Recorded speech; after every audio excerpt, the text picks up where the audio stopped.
Nous abordons à présent donc l'absence de Dieu, cause de la présence du mal. Effectivement, beaucoup de ceux qui souffrent ou voient souffrir l'individu, la famille, la collectivité, et qui en sont malades et qui posent des questions, même sans blasphémer, c'est dur, c'est douloureux. Et d'emblée, ici, le titre bien trouvé par le Rav vient nous appréhender, si j'ose dire, la problématique par le bon bout, à savoir l'absence de Dieu. C'est vraiment ça qui est la cause de la présence du mal. C'est quand on vide d'une assemblée, d'un univers, d'une étude, d'un pays, la présence divine, alors on met à la place de ce vide que l'on que l'on veut imposer dans la société humaine. Alors c'est une manière de chasser, naïvement, parce que Dieu, il n'y a personne qui peut le chasser. Dieu est omniprésent. Dieu, il va où il veut, il fait ce qu'il veut, et il campe là où il veut, c'est pas le problème. Sauf que, vous savez, c'est comme, je donne toujours les exemples très, très pragmatiques. C'est comme des enfants qui, comme je dis toujours, en grandissant, ils disent à leurs parents, mais t'as jamais rien fait pour moi. Et le père ou la mère dégoûté d'entendre des choses pareilles, alors comme ça n'a jamais rien fait pour toi. Merci mon fils. Merci. Eh ben tu sais quoi? T'as raison. J'ai jamais rien fait pour toi. Eh ben tu sais quoi? Je vais continuer. Et c'est là que l'enfant, il commence à réfléchir. À réagir. Mon argent de poche. C'est que ça. Il commence à comprendre que ce qu'il a dit, ça risque de se retourner contre lui. Alors c'est toute proportion gardée, évidemment. Dieu, qu'est-ce qu'il dit? Alors je n'existe pas. Alors vous me tournez le dos. Alors vous faites comme si je n'existais pas.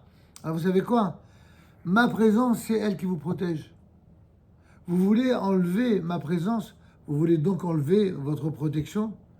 Vous êtes grand? Alors Bevakasha. Bevakasha. Et on verra que cette réponse, elle n'est pas propre qu'aux Juifs d'Espagne, mais aux Juifs du monde entier, malheureusement, parfois aussi en Israël. Quelle est donc l'origine de la thèse de Rabbi Yehuda Halevi, selon laquelle les souffrances acceptées par amour constituent une haute vertu, tandis que celles qui ne le sont pas sont sans valeur et ne sont pas bénéfiques à la spiritualité de l'homme? Il semblerait que ce soit le passage dit ici entre guillemets des souffrances d'amour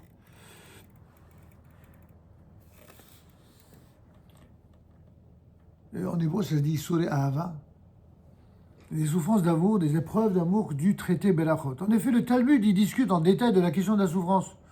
Pourquoi frappe-t-elle ces fameuses souffrances? Pourquoi frappe-t-elle l'homme? Et comment doit-il les considérer, ces souffrances? Toutefois, avant d'en venir au dire talmudique, une brève introduction s'impose et nous est proposée ici par le Rav Boshko. La question de la souffrance est en fait la question de la présence du mal dans le monde. C'est le mal, en effet, qui est cause de la souffrance. C'est la souffrance. Les gens posent la question, mais pourquoi la souffrance? Au lieu de dire, mais pourquoi y a-t-il dans le monde du mal qui nous a amené à une telle souffrance? C'est ça, la question que je voulais vous poser depuis Mazal Tov, alors Baruch haba. Là on est d'accord, là on pose la question. On va y venir. Pourquoi le mal existe-t-il, Bichlal? Pourquoi le mal? Pourquoi faire du mal? Pourquoi le mal est présent? Pourquoi Dieu n'a-t-il pas créé un monde qui soit tout entier bon? Puisque Dieu est toute puissance, en tout cas, pour ceux qui, comme nous, en avons la foi absolue. Pourquoi Dieu n'a-t-il pas créé dans ce monde parfait? Parce qu'on est sûr que Dieu a créé le monde parfait. Pourquoi ce monde créé de façon parfaite a-t-il été créé, toujours pour paraphraser le Da'atevunot, certes parfait, mais en tout cas manquant? Pourquoi? Pour que l'homme s'améliore. Ça, c'est déjà la réponse des kabbalistes, vous voyez. Vous êtes déjà entré dans l'univers de la Kabbalah. Pourquoi le mal existe-t-il? Pourquoi Dieu n'a-t-il pas créé un monde qui soit tout entier bon? Un examen même superficiel des versets décrivant l'œuvre du commencement en hébreu Maaseh Bereshit permet de constater que le mal fait partie intégrante de la création. Eh oui. Qu'est-ce qui a marqué? Yotzer Or ou Boré Chosher. Qu'est-ce que vous dites le matin, dans la prière du matin? Bah, donne la bracha avant le schéma.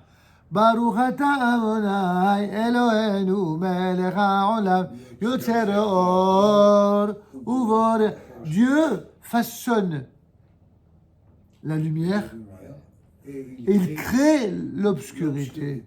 C'est la lumière, il ne la crée pas, il la façonne. Pourquoi il la façonne? Parce qu'en fin de compte, la lumière que nous connaissons à titre humain, la lumière même des astres, des étoiles, etc., du soleil surtout, elle est elle-même le résultat d'une émanation divine qui est toute lumière. Donc il ne crée pas la lumière.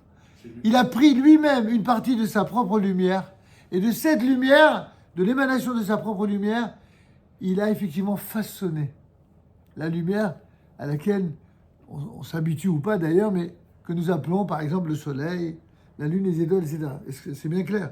Par contre, l'obscurité, c'est une création. C'est pas une émanation. C'est pas une absence. On va voir que c'est une absence aussi. C'est la question, justement. On y vient, les athlètes, par palier, par palier. Mais l'absence, c'est une création. C'est exactement, ça revient exactement à cela.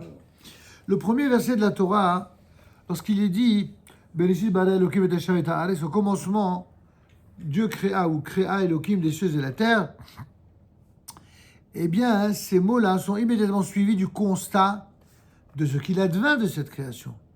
Et la terre était informe et vide. Et la terre était informe et vide et obscurité sur la face de l'abîme. Le monde de la création, en vérité, comporte une part de chaos et d'obscurité. Dieu a certes tout créé, c'est bien ce qu'on a dit, les cieux et la terre et tout ce qu'ils comportent, mais il n'a pas créé un monde parfait. Parfait au sens où on attribue, nous, êtres humains, la perfection. Un monde achevé. Un monde où il n'y aurait que de la lumière et pas d'obscurité. Où il n'y aurait que le bien et pas le mal. Non, non, non, non, non, non, non. Il y a du manque dans le monde. Or, ce manque créé par Dieu, ce manque laissé par Dieu, c'est dans Bechormato, pour reprendre l'expression du Ramchal, Bechormato ha'ayona, dans sa sagesse supérieure, Dieu savait que c'était nécessaire. Pour différentes raisons qu'on va développer après. Il y a du manque dans le monde de l'obscurité. Et ce manque de l'obscurité n'est pas, entre guillemets, dit le Rav, au point. Et la part d'ombre, elle n'est pas négligeable. Pourquoi en est-il ainsi? Pourquoi le mal fait-il partie de la réalité de notre monde? Pour ainsi dire, par définition, de par sa nature même. Pour le comprendre, il faut précisément saisir la nature de la création. Pour créer le monde, le Créateur a dû en quelque sorte se rétracter, fameux Tzimtzum, pour, ainsi dire, pour façon de parler, faire place à un existant à l'extérieur de lui. Comme quelqu'un qui vous dit Bechavod, passe, il te laisse la place. Comme un supérieur qui donne à un subalterne et qui lui dit Bevakasha. Pourquoi? Pour te donner la possibilité d'exister. Un vrai chef, c'est pas celui qui fait tout le temps le caïd sur tout. C'est celui qui fait le caïd quand c'est nécessaire pour qu'un système ou une assemblée fonctionne, mais qui a l'intelligence, premièrement, de savoir à quel moment donner les ordres pour être respecté. Deuxièmement, savoir donner à chacun un rôle, une place qu'il sache occuper pour être utile et respecté dans ce qu'il est, dans ce qu'il peut apporter à l'ensemble. D'accord? C'est exactement ce que Dieu fait quand il crée le monde.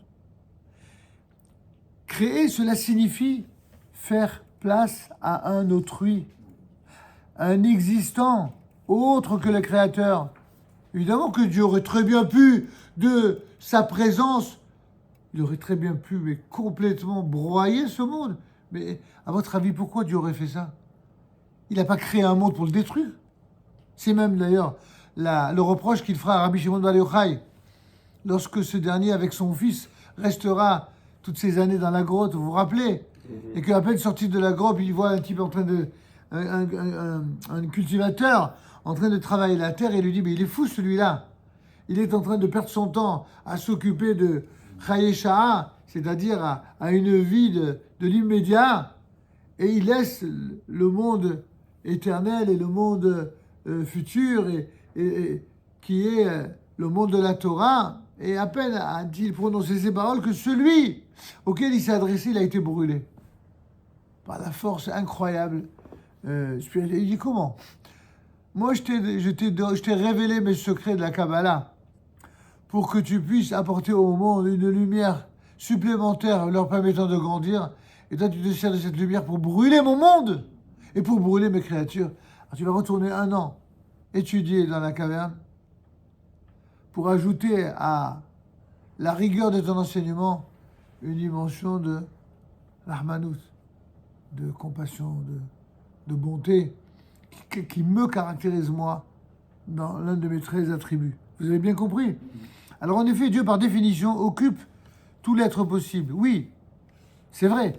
Seulement voilà, en sa présence, toute autre présence éventuelle, si c'était une présence qui est lourde, qui est totale, elle s'évanouirait. Qui peut rester? Aucun être peut me voir et rester en vie.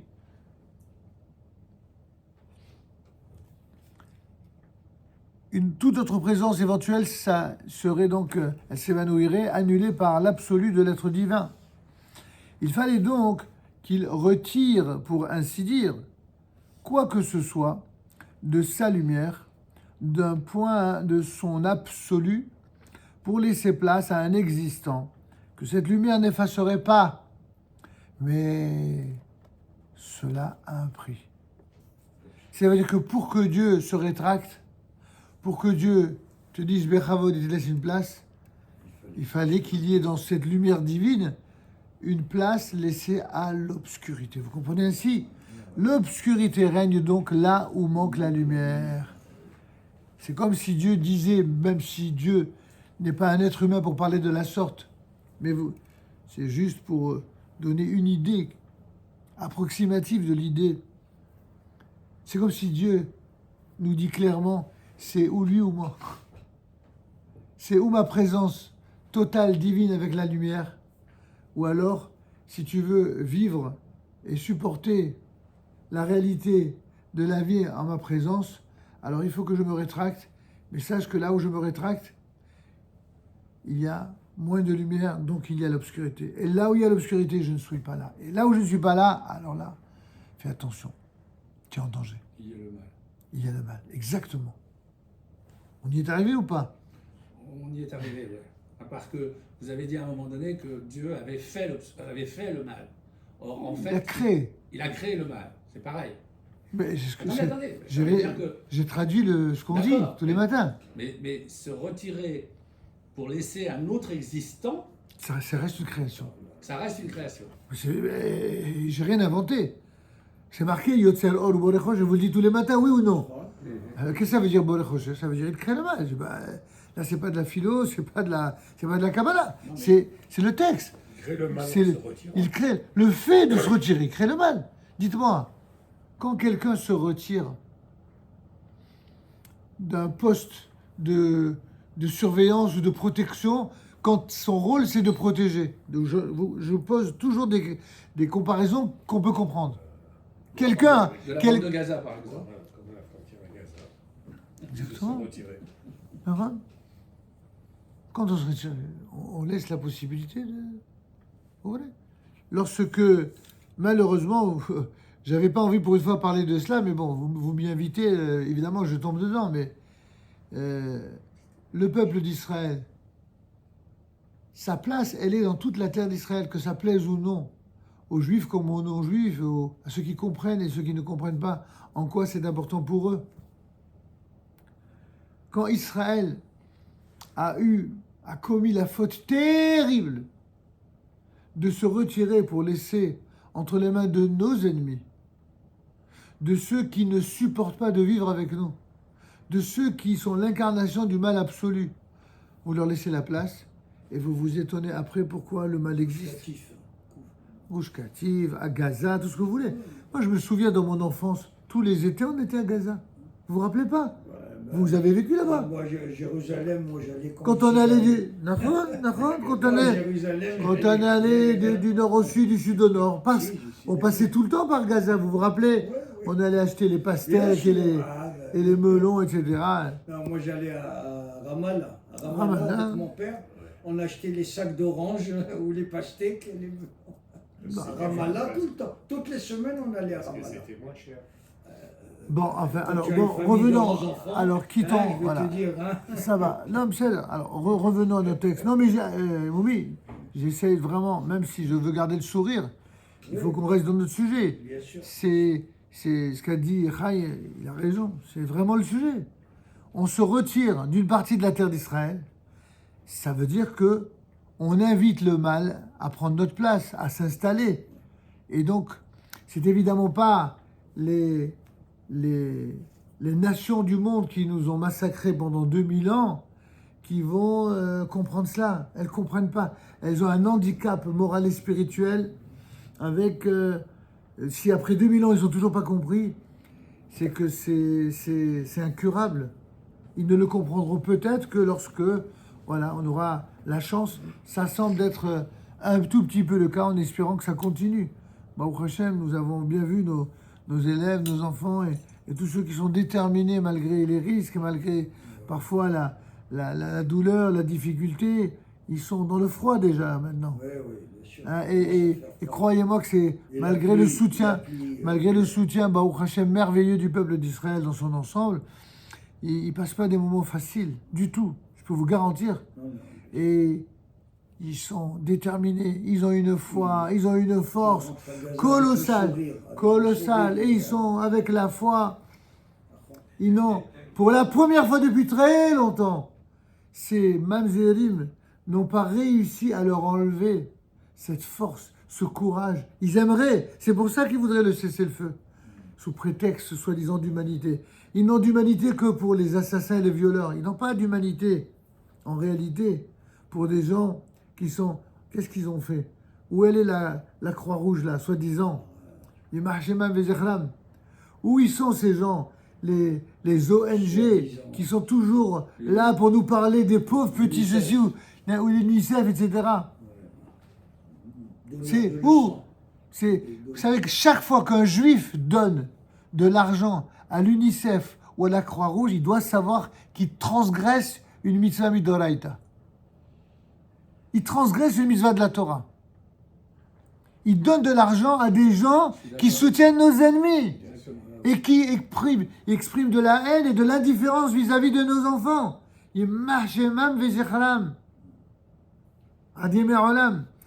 Alors, on veut rester modéré en général, mais là, pour ça que ne me chauffez pas avec ce sujet, s'il vous plaît. D'accord? Que Dieu protège nos enfants. Ah, c'est vraiment le seul sur lequel on peut compter.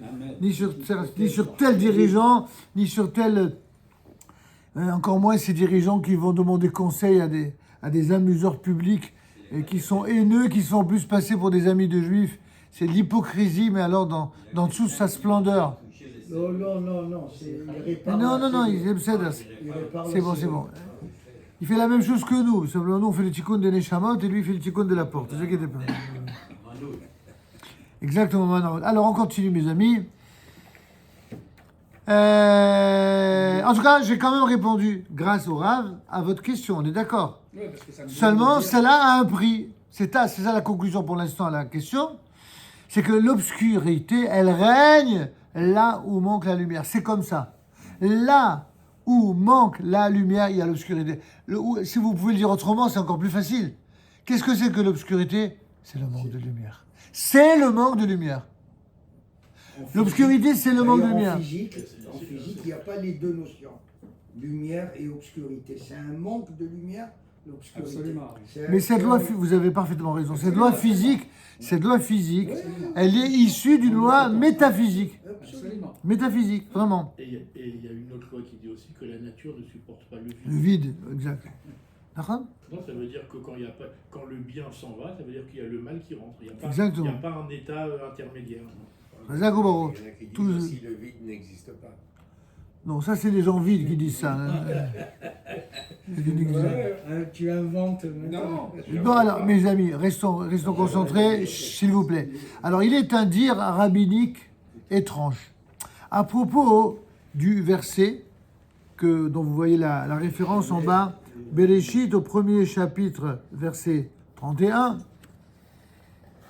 il est dit là-bas, Dieu considéra tout ce qu'il avait fait, et voilà que c'était très bien. Vayar Elohim qui Tov, Bouyom Hashishi, vous avez raison, exactement. Alors, vous savez que certains disent que Dieu vit que c'était très bon. Certains disent que c'est à propos de la création de l'homme que ça a été dit. D'autres disent que c'est en vérité sur l'ensemble de la création qui inclut l'homme. Parce que chaque jour, il disait Vayar Elohim ki Tov, Dieu vit que c'était bon pour la lumière. Vayar Elohim ki Tov, Vayar Elohim ki Tov, chaque fois. Et quand il est arrivé au dernier jour, Tov Me'od, le Midrash affirme dans le Midrash Rabbah, le Midrash Bereshit Rabbah 9.5, il est dit là-bas quelque chose d'incroyable qui peut vous surprendre. En quoi Dieu a vu que ce qu'il avait créé, c'était très bien, il affirme, et voilà que la mort est bonne. C'est par le fait que Dieu a créé la mort. Waouh! Cela signifie qu'il y a, selon les sages, une forme de positivité bénéfique à la présence de la mort dans le monde. Non pas comme les idolâtres de nos ennemis, qui aiment la mort plus que la vie, qui aiment la haine et la destruction plus que la vie et la construction. Ça n'a rien à voir avec cette vision-là, évidemment, puisque le peuple d'Israël aime la vie. Mais ce peuple d'Israël qui aime la vie, il reconnaît, avec ce que nous enseigne la Torah, que le fait qu'il y ait dans cette vie un concept, une réalité qui est l'absence de vie terrestre, c'est pas l'absence de vie tout court, puisque l'absence de vie terrestre, elle n'est qu'une invitation à passer à une autre vie, qui est une vie au contraire qui est éternelle, ou qui est une vie intermédiaire éventuellement dans le cadre de la transmigration des âmes. Mais en tout cas, une vie qui continue après la vie. Eh bien, si les hommes vivaient éternellement, mais quel sens y aurait-il à l'existence des générations ultérieures?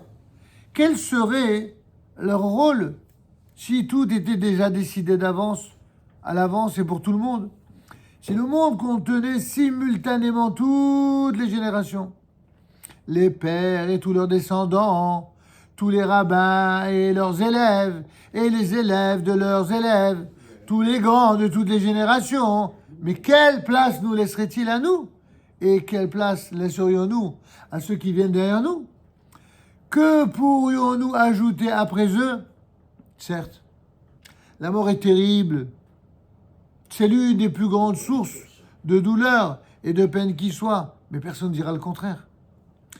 Mais est-ce qu'un monde est possible sans elle? Est-il possible d'entrevoir, imaginez-vous un monde où il y aurait des gens cruels qui se sauraient éternels? Waouh, que Dieu nous en préserve. Imaginez un monde qui soit rempli de gens de Hamas. Ce ne serait pas un monde. Ce serait un monde de souffrance éternelle qui n'aurait jamais de fin.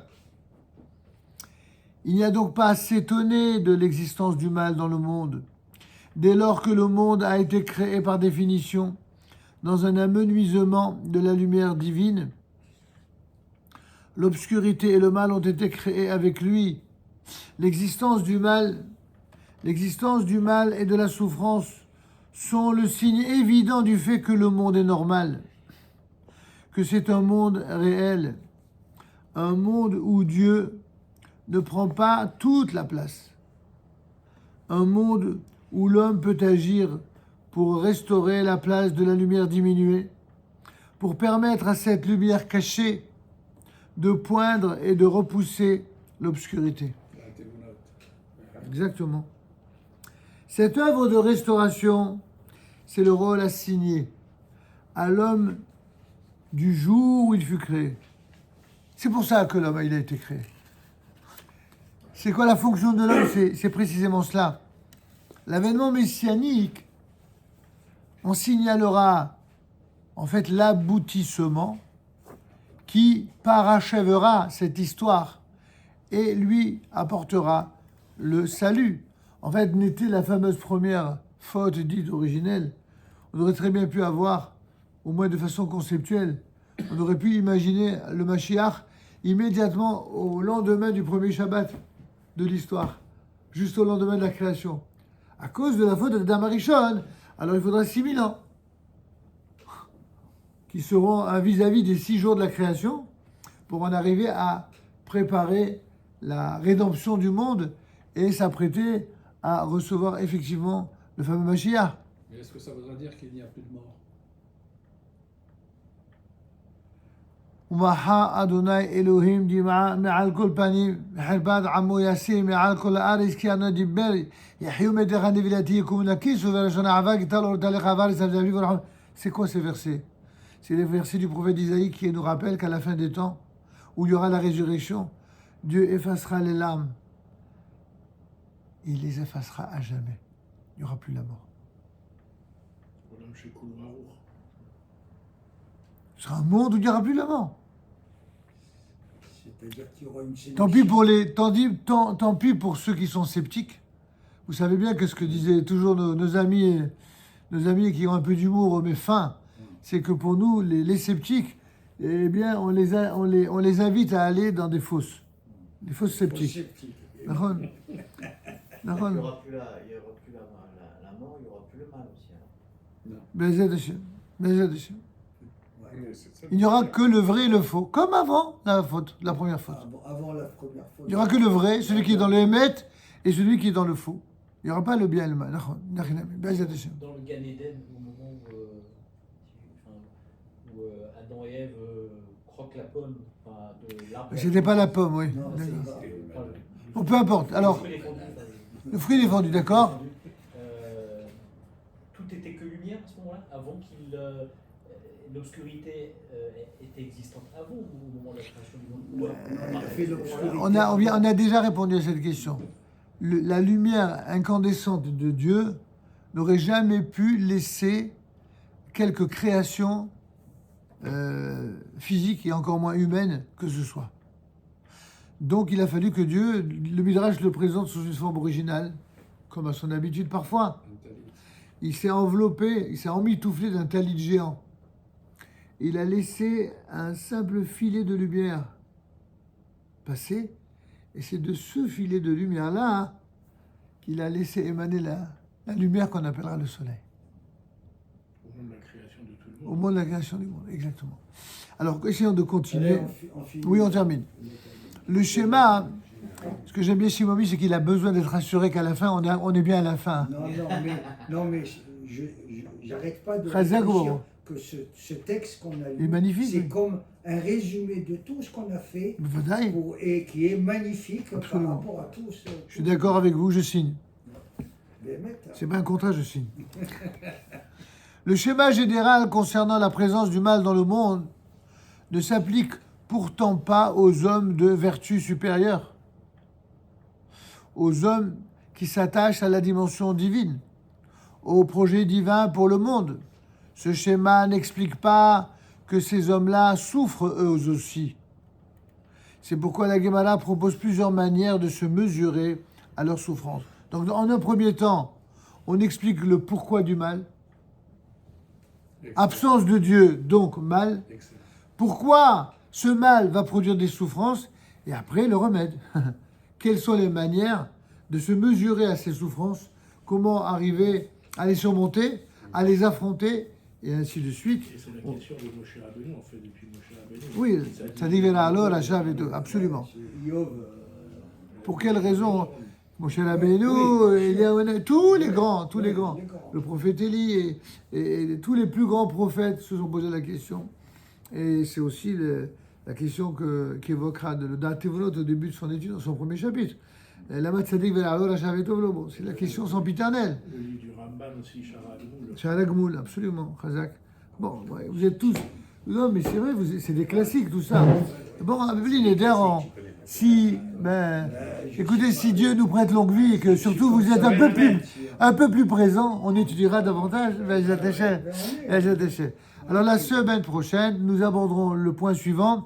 Certaines souffrances constituent des châtiments, alors que d'autres sont de véritables souffrances d'amour. On établira ces distinctions essentielles. est-ce que l'Adam Rishon avait